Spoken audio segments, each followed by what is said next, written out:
नमस्कार, खबर उत्तराखंड में आप सभी का स्वागत है। मैं हूं आपके साथ गरिमा वाजपेयी। खबरों में आगे बढ़ेंगे उससे पहले एक नजर आज के हेडलाइंस पर डालते हैं। यूके SSSC की स्नातक स्तरीय परीक्षा रद्द। आयोग की रिपोर्ट के बाद धामी सरकार ने लिया फैसला, 3 महीने में दोबारा होगी परीक्षा।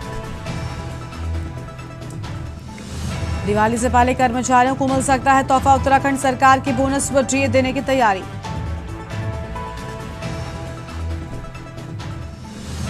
नैनीताल हाईकोर्ट ने थराली आपदा मामले में राज्य सरकार से मांगी रिपोर्ट। कोर्ट ने कहा आपदा पीड़ितों को क्या सुविधाएं दी।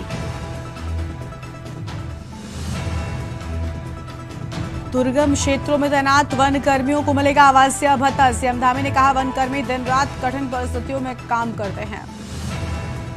हरिद्वार कुंभ के लिए धामी सरकार ने केंद्र से मांगा 3,472 करोड़ का बजट। 150 वर्ग किलोमीटर क्षेत्रफल में भव्य बनाए तैयारी।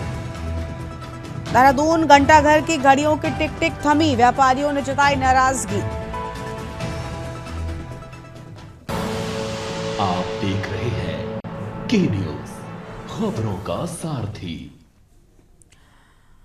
रुक करते हैं खबरों की ओर। खबर है कोटद्वार से, जहां पर कांग्रेस पार्टी ने भारतीय जनता पार्टी के मेयर शैलेंद्र सिंह रावत को सीधी चेतावनी दे दी है कि अगर कोटद्वार की जनता पर नगर निगम के माध्यम से टैक्स थोपने का काम किया गया तो जनता सड़कों पर उतरकर इसका खुला विरोध करेगी। कांग्रेस नेता गुड्डू सिंह चौहान ने मीडिया को जारी अपने एक बयान में कहा कि अगले 10 सालों तक कोटद्वार की जनता से कोई भी टैक्स नहीं लिया जाना चाहिए, लेकिन अगर भाजपा सरकार कोटद्वार में नगर निगम के माध्यम से टैक्स वसूलने का काम करती है तो फिर इसका विरोध किया जाएगा।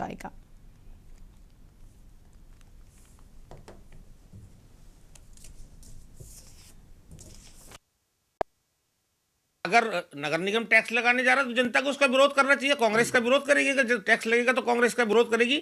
लेकिन क्या कोई शासनादेश ऐसा हुआ है कि जिसमें नगर निगम जो टैक्स लगाने जा रहा है? ये एक बात है। मुझे लगता है कि नगर निगम को कम से कम अभी 10 साल और टैक्स लोगों के ऊपर नहीं लगाना चाहिए। लक्सर में जिलाधिकारी मयूर दीक्षित ने अवैध खनन के खिलाफ बड़ी कार्रवाई की है। उन्होंने लक्सर के बाड़ी टीप में मोसार्स अवनी स्टोन क्रशर संचालक के खिलाफ मुकदमा दर्ज करवाया है। ये कार्रवाई जिला खान अधिकारी काजिम रजा की टीम की छापेमारी के बाद की गई। उक्त स्टोन क्रशर को विगत 6 अक्टूबर को सीज किया गया था, लेकिन संचालक ने जिला प्रशासन की कार्रवाई को ठेंगा दिखाते हुए क्रशर की सील तोड़कर क्रशर का संचालन शुरू किया था। इसकी सूचना मिलने पर जिलाधिकारी ने खनन अधिकारी को इस मामले में तुरंत ही कार्रवाई करने के निर्देश दिए थे।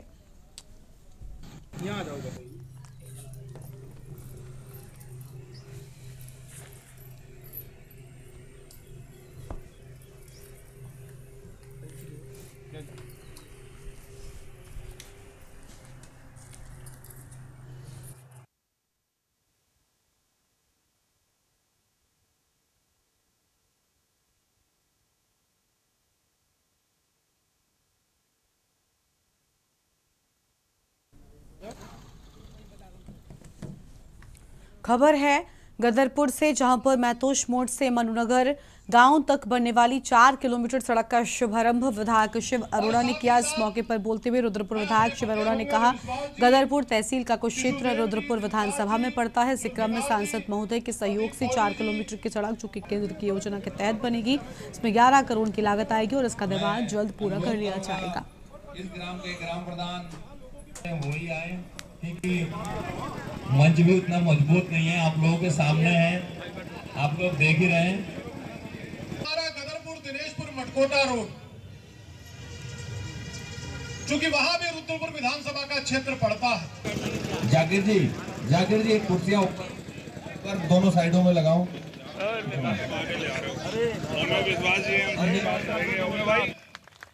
आपके कार्यों से हम सबको भी बहुत कुछ सीखने को मिलता है, समझने को मिलता है। और साथ ही साथ मैं अपने प्रदेश मंगल विश्वास जी, शिशुदेव जी, दिलशाद जी, जुल्फिकार जी, प्रदीप फौजी जी, मैं अनुरोध करूंगा इस ग्राम के ग्राम प्रधान वही आए, क्योंकि मंच भी उतना मजबूत नहीं है, आप लोगों के सामने है, आप लोग देख ही रहे हैं। हमारा गदरपुर दिनेशपुर मटकोटा रोड, चूंकि वहां भी रुद्रपुर विधानसभा का क्षेत्र पड़ता है। जाकिर जी एक कुर्सियां ऊपर दोनों साइडों में लगाओ। चैनल के माध्यम से मैं माननीय धन्यवाद शिव अरोड़ा जी का और माननीय सांसद अजय भट्ट जी का बहुत बहुत धन्यवाद करता हूँ कि उन्होंने यहाँ की जो सबसे खराब सड़क थी महतोस से लेके मनु नगर, आज उसका काम की शुरुआत कर रहे हैं। इसके लिए मैं माननीय प्रदेश के मुख्यमंत्री, यशस्वी मुख्यमंत्री माननीय पुष्कर सिंह धामी जी का बहुत बहुत धन्यवाद और आभार प्रकट करता हूँ कि उन्होंने ये 2 राज्यों को जोड़ने वाली सड़क को मंजूर किया। और 4 किलोमीटर की सड़क 11 करोड़ रुपए की लागत से ये सड़क का निर्माण कार्य आरंभ हो रहा है। जो पिछले 35-40 सालों से नरक का जिंदगी जहाँ से जी रहे थे लोग, एक नरकी जीवन था। लोगों को लगता था कि हमारे इधर के जो नई पीढ़ी थी अपने बुजुर्गों से नाराज रहती थी, कहते थे हमारा जीवन कहाँ है, और वो जनप्रतिनिधियों से अपेक्षा करते थे। लेकिन यहाँ झूठी घोषणाएं होती थी, काम नहीं होता था। पर आज सब देख रहे हैं कि वो काम हो रहे हैं। 11 करोड़ रुपए की माननीय मुख्यमंत्री पुष्कर सिंह धामी जी के आशीर्वाद से, माननीय जो है मुख्यमंत्री अजय भट्ट जी सांसद जी के आशीर्वाद से, और इस काम को हम कराने में सफल हुए हैं। द्वार से जहां पर श्री बद्री केदार मंदिर समिति के अध्यक्ष हेमंत द्विवेदी ने रिलायंस ग्रुप के चेयरमैन मुकेश अंबानी का विशेष रूप से आभार व्यक्त किया है और उन्होंने कहा कि दान स्वरूप बीकेटीसी को 10 करोड़ की धनराशि प्रदान की है। हेमंत द्विवेदी ने कहा कि बाबा केदार और भगवान बद्री विशाल के प्रति मुकेश अंबानी की विशेष आस्था है और इसीलिए हर साल वो दर्शनों के लिए यहाँ पर आते हैं। साथ ही उन्होंने कहा कि मुकेश अंबानी ने केदारनाथ और बद्रीनाथ में चल रहे कार्यों की भी जमकर तारीफ की है।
केदारनाथ जी और बद्रीनाथ जी जो धाम है, यहाँ भारत की नहीं पूरी दुनिया से यहाँ पर जो है कि तीर्थयात्री यहाँ पर आते हैं। और पिछले लंबे समय से मैं समझता हूँ शायद कि 10-15 सालों से जो है कि मुकेश अंबानी जी जो रिलायंस ग्रुप के चेयरमैन हैं, वो हमेशा यहाँ पर आते हैं और उनकी बड़ी आस्था है केदारनाथ जी और बद्रीनाथ जी में। और इस बार बद्री केदार मंदिर समिति उनका हृदय की गहराइयों से आभार व्यक्त करती है कि उन्होंने जो है कि मंदिर समिति को जो है कि 10 करोड़ रुपए जो है कि हमको दान स्वरूप जो है कि समिति को दिए हैं।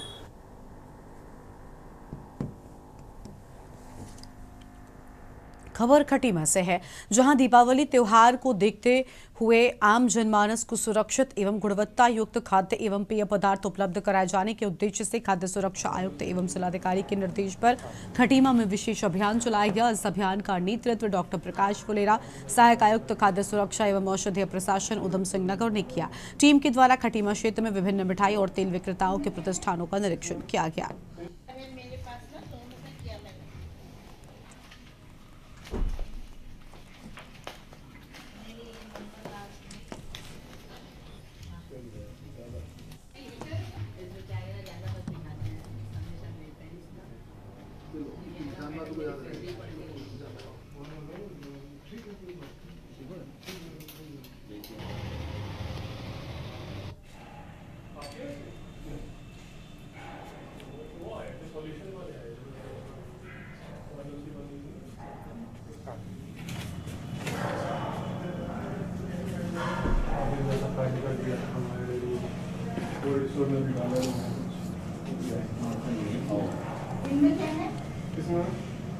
अरे मेरे पास ना दोनों का किया मैंने। मेरी नंबर लास्ट में इसमें चाय ज़्यादा बस दिखाना है, हमेशा लेते हैं इसका। चलो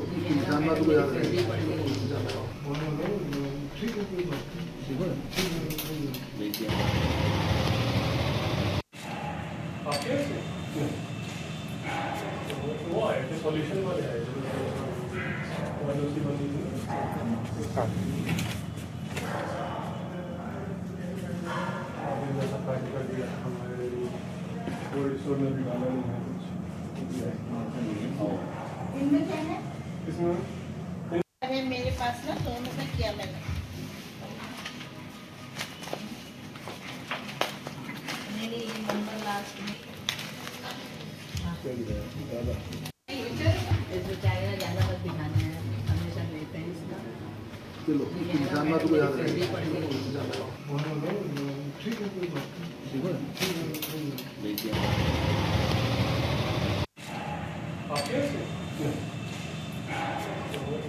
सॉल्यूशन वाले आए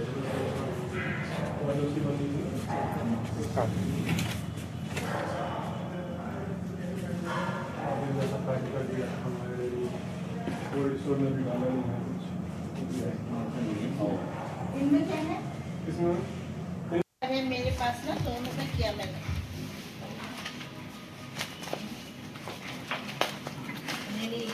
ये हमें हर व्यक्ति जो भी जनमानस से ये अपील है कि जो भी खाद्य पदार्थ खरीदें उसका भौतिक निरीक्षण कर लें। आप उसको स्मेल कर से देख लें या हल्का सा टेस्ट करके देख लें, कोई मतलब मूल जो है खाद्य पदार्थ से कोई या ख़राब हुआ तो नहीं है।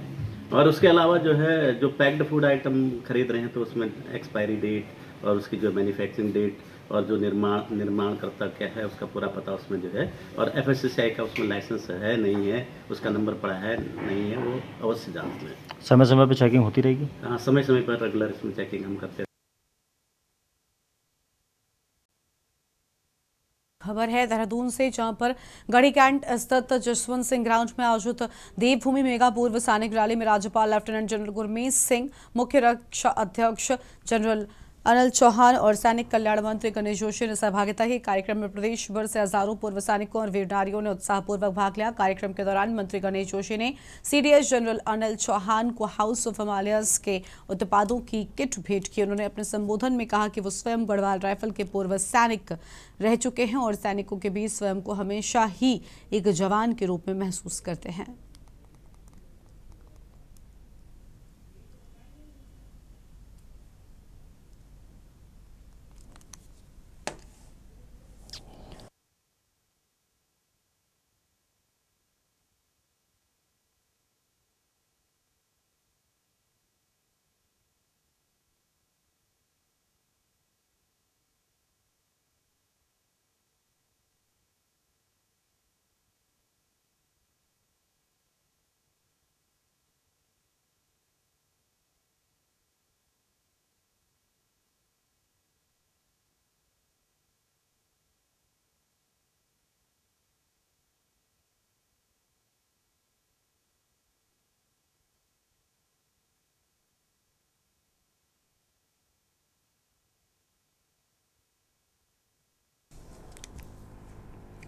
अगली खबर देहरादून से, जहां पथ प्रकाश अनुभाग की टीम ने अवकाश के दिन भी शहर की सड़कों को रोशन बनाए रखने के लिए कार्य किया। शनिवार को सभी कर्मचारियों ने मिलकर शहर के विभिन्न मार्गों पर स्ट्रीट लाइटों की मरम्मत और सुधार कार्य किया। मुख्य रूप से सहारनपुर रोड, ISBT सिकरती मार्ग, सहस्त्रधारा रोड तथा वार्ड नंबर 93, 99 और 100 के प्रमुख मार्गों पर लाइटें दुरुस्त की गई। इसके साथ ही विभिन्न टीमों ने वार्डों के आंतरिक मार्गों पर भी प्रकाश व्यवस्था को बेहतर बनाने का काम किया।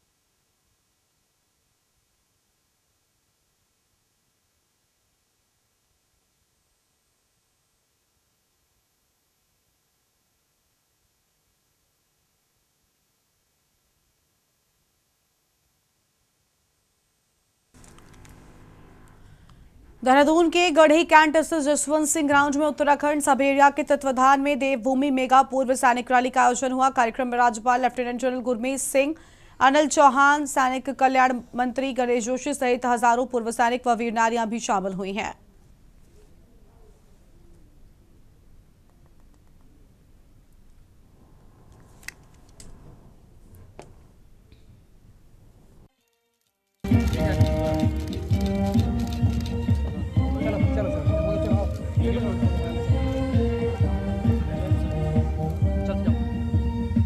स्पोर्ट कैंप ऑर्गेनाइज किए, प्लांटेशन तथा क्लीननेस और सिक्योरिटी जैसे अभियान चलाए।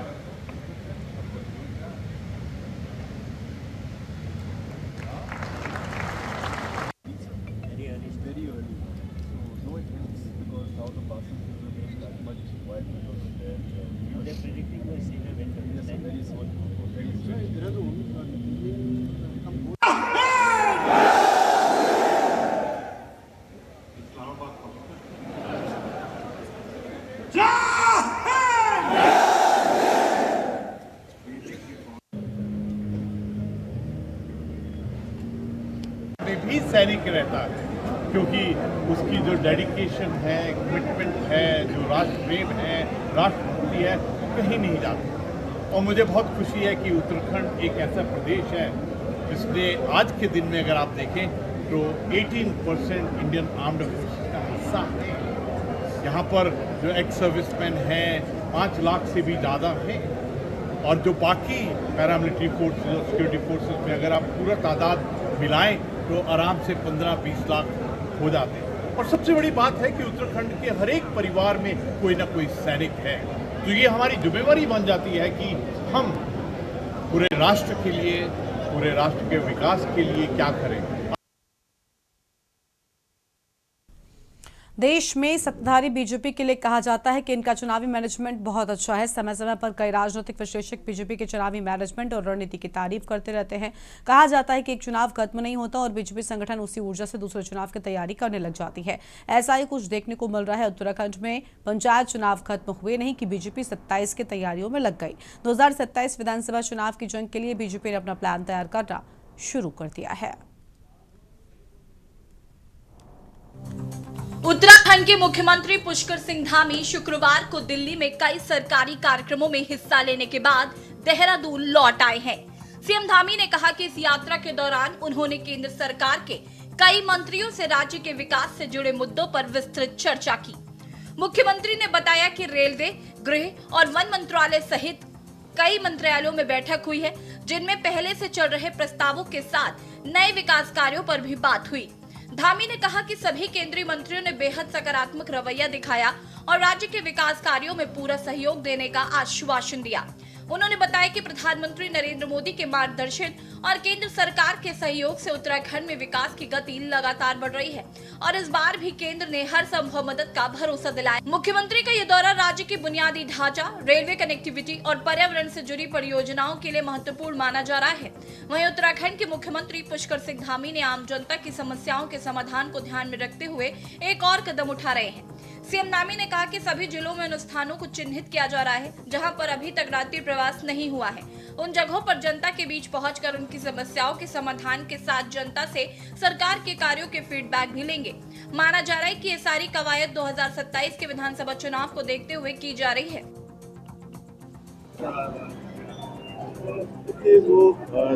जिस जनपद में ऐसे स्थान जहाँ पर पहले कार्यक्रम नहीं हुए, पहले इस प्रकार का प्रवास नहीं हुआ है, उन स्थानों का चयन किया जा रहा है और उन स्थानों पर रात्रि प्रवास की तरह सारी उस जनपद की जो जन समस्याएं हैं उनकी सुनवाई भी करेंगे और लोगों के साथ संवाद भी करेंगे। अलग अलग ग्रुप के लोगों के साथ बातचीत करके फीडबैक भी लेंगे। उसके आधार पर सरकार ने जो निर्णय लेने हैं सरकार का अपने आप में वैसे देखा जाए तो बहुत अच्छा निर्णय है और अच्छा होता जब माननीय मुख्यमंत्री जी मुख्यमंत्री बने थे उस समय इन्होंने वैसे सचिवों को और साथ ही साथ अपने मंत्रियों को प्रवास के आदेश तो दिए थे, लेकिन इनका पालन तब भी नहीं हुआ।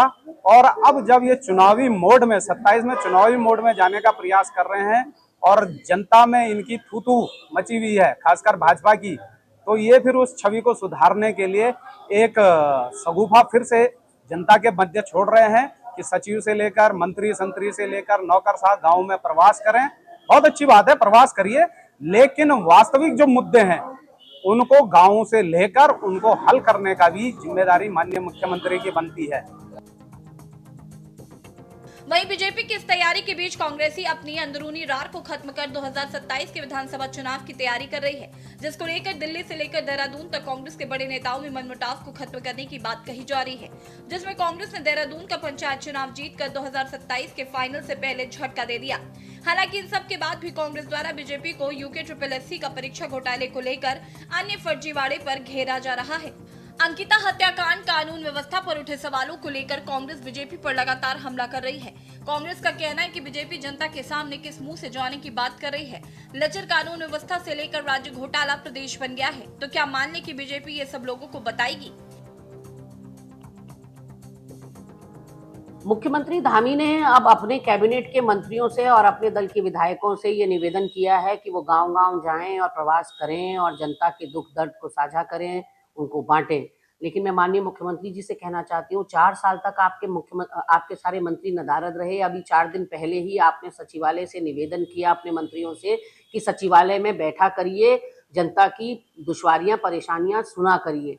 क्या होगा उस राज्य का जहां एक मुख्यमंत्री को करबद्ध निवेदन करना पड़ रहा है अपने आधे मंत्रिमंडल से? आधा खाली है, जो भरे हुए हैं वो ना सचिवालय में बैठते हैं, ना विधानसभा में बैठते हैं, ना घर में पाए जाते हैं, वो तो बिल्कुल ही गायब चल रहे हैं। तो अब जब 4 साल बीत गए और आपने जनता को दूध में से मक्खी की तरह बाहर फेंके रखा, तो चला चली की विदाई की बेला में अब आपको पता है 27 में चुनाव आने वाले हैं, तो अब जनता की सुध लेने आप जा रहे हैं। पिछले कई वर्षों से भारतीय जनता पार्टी रात्रि प्रवास के कार्यक्रम अपने संगठन के नेताओं को और सरकार में हमारे जो लोग हैं उनको देती रही है, और ये एक टास्क रहा है कि लोग जाएं किसी गांव में, किसी खेत खलिहान में, वहाँ स्थानीय जो लोग हैं उनके बीच में रात्रि विश्राम करें, उन्हीं का जैसा खाएं, उन्हीं का जैसा पहने, उन्हीं के जैसे जो है सोने की व्यवस्था हो, बातचीत हो, और स्थानीय स्तर पर क्या क्या लोगों के जीवन में दिक्कतें हैं और क्या गुणात्मक परिवर्तन जो है सरकार की तरफ से लाया जा सकता है, इस पर उनके सुझाव हों। इस निमित्त माननीय मुख्यमंत्री जी ने भी जो है एक आह्वान किया है। बहरहाल बीजेपी कांग्रेस एक दूसरे पर भले ही कितनी छींटाकशी कर ले, लेकिन 2027 की जंग वही जीतेगा जो सियासी पिच पर बेहतरीन बैटिंग करेगा। हालांकि बीजेपी इसमें कांग्रेस से कहीं आगे निकल चुकी है। देखना यह होगा कि क्या कांग्रेस तमाम चुनावों में से कोई सबक लेगी या फिर इस चुनाव में भी कांग्रेस की अंदरूनी कलह बीजेपी को फायदा देगी। Uttarakhand desk report.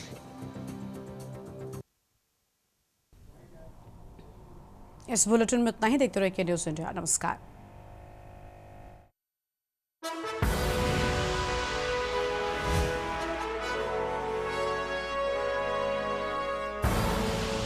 आप देख रहे हैं के न्यूज़, खबरों का सारथी।